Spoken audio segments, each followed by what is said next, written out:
Speaking of tight ends, Mark Andrews, another very good player, could also be on the move this offseason. Andrews' season will be remembered for his drop two-point conversion against Buffalo in the AFC divisional round. And during his pre-draft press conference, Ravens GM Eric DeCosta was non-committal on his tight end's future. I never know what's going to happen, Jeff, and I would never want to say this or that, but I can tell you this. Mark Andrews is a warrior, and he's played his butt off for us, and his competitiveness, his talent, his attitude, his leadership is so valued here, and he's a great player. And I think we're in the business of keeping as many great players as we can. So there's always a lot of unpredictability with the draft. You just never know. So there's a lot to unpack here, but Mark Andrews entering the final year of his contract, no guaranteed money, $17 million cap hit. If Baltimore were to part ways with Andrews, Colin, they would now gain $11 million in cap space. He also comes off the lowest yards per game, under 40 since his rookie year. And a bad playoff game. Bad playoff game. And keep in mind, Baltimore not only has Isaiah Likely, who's primed to become tight end one. It's really also good. Yes, and it's also a good tight end draft. So I was going to say, really good tight end in the making, and Likely excellent tight end draft. And oh, by the way, the Ravens have 11 picks, tied for most in the entire draft. So it would be vintage Ravens to say, you know what, Mark Andrews, you've been a great player here, all pro. We're going to move on from you. You're 29. He would have a market. He would absolutely have a market, and that's why now's the time to do it before he gets to be 31, 32. He's 29, final year of his contract. I could see Sean Payton in Denver going and getting him. Yeah, they need a tight end. They actually just got the tight end from Evan Ingram from Jacksonville, although it wouldn't be bad to get two. Yeah, they did get Evan. Yeah, but tight end was a need. But Sean Payton loves tight ends. He loves tight ends. Obviously, Jimmy Graham. If you got another one for Bo Nix, that would make sense. And Mark Andrews is not washed up. He's getting to the point where he's not going to become a valuable, but he still is It's valuable. not a great wide receiver draft, and they've got Cortland Sutton, but not really a trustable number two receiver. Right. So do they want to go heavy with tight end packages? Yeah. Okay. So, I was smiling and laughing earlier before because, for the GM, for the Ravens, it says non-committal, Ravens GM non-committal, Mark Andrews. I mean, that was more than just being non-committal. We're in the business, he's a great player, and we're in the business of trying to keep as many great players as we can. Oh, really? Is that what you try to do when you're the GM of a football team? You want to try to get as many great players as you can, and you want to keep them as many as you can? I didn't know that's some... Thank you for that, man, And when you kind of go on this whole thing about, how great Mark Andrews is and this or that, it's just if you're really keeping Mark Andrews, your answer is yeah, dude, he is our tight end. He will be there next season without a shadow of a doubt. But he's I don't know what can happen. It's yeah, I get it. You could get hit by a car anytime you walk down the street. It's yeah, that's true, but typically if you look left and right and, wait for the red light, you're typically not going to get hit by a car. So I know technically it's possible, anytime you get these non-committal answers, they always stand out to me. When I was talking to a surgeon about getting surgery on my clavicle, I was oh, I know there can be complications. And he said, there could always be complications, He's you could walk down the street and get hit by a car. And it was just yeah, again, I know that technically I could get struck by lightning, but you're using two extremes right now. Let's talk about the actual likelihood of potentially having complications with this surgery. Don't just try to make me start to look over here, and then do something over there. It's the sleight of hand, not a child. And so yeah, it does feel like the end is near with Mark Andrews. Listen, I still think Mark Andrews is great. Mark Andrews' lack of production per se kind of comes from the fact that he was injured before, the year before, especially, the season before. He kind of came back, at the very end. And then it was kind of tough to kind of regain that momentum. And then you already kind of had an offense that was designed very much, obviously, around the run game. And then players like Likely and company and Zay Flowers. And so, yeah, Mark Andrews' role diminished, but it doesn't mean that the production still isn't there. And then unfortunately, right, he didn't have a great playoff game. Obviously had some tough moments, but I don't think that's because he's no longer good. It's just the unfortunate situation, man. Sometimes you have a bad game, and sometimes that bad game happens week 4 against the Jags, and sometimes it's in an AFC championship game, a Super Bowl, whatever. And for them, it was obviously a divisional round against the Buffalo Bills. But I don't think you use that as an indicator of being like, see, Mark Andrews is washed. Mark Andrews is done. Like, I don't think that to be the case one bit.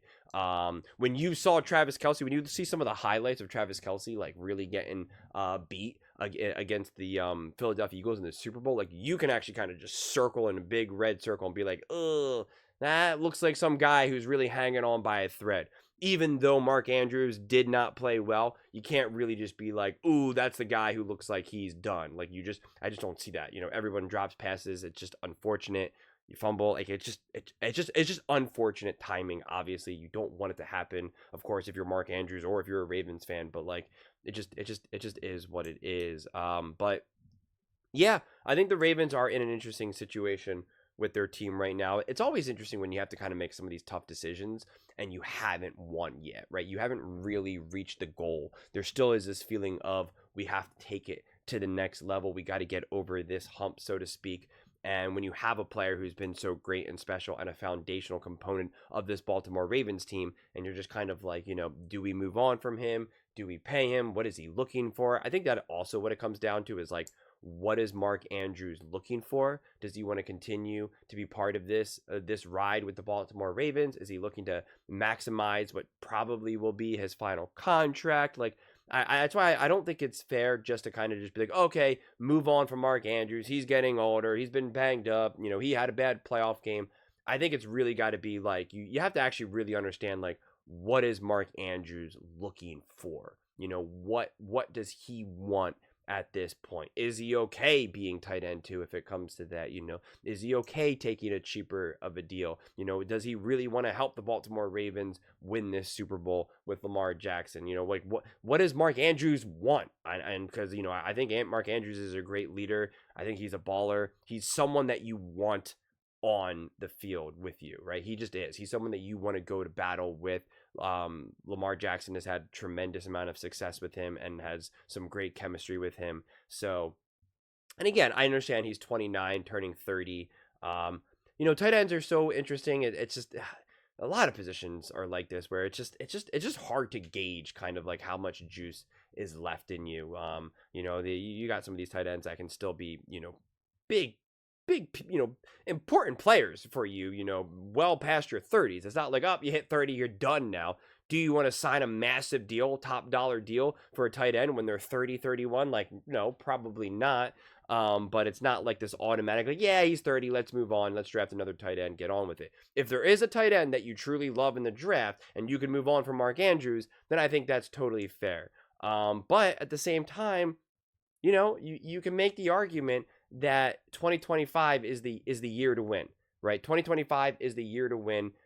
The Buffalo Bills don't look like this juggernaut. You just saw the Kansas City Chiefs get rocked by the Philadelphia Eagles. The reigning Super Bowl champs had to give up a bunch of pieces. The Rams are relying on, 50-year-old Matthew Stafford. Aaron Rodgers isn't even on a team right now. You're not looking around and seeing like a bunch of true bona fide threats. So you could make the argument of like, hey, 2025 is our year that we can win.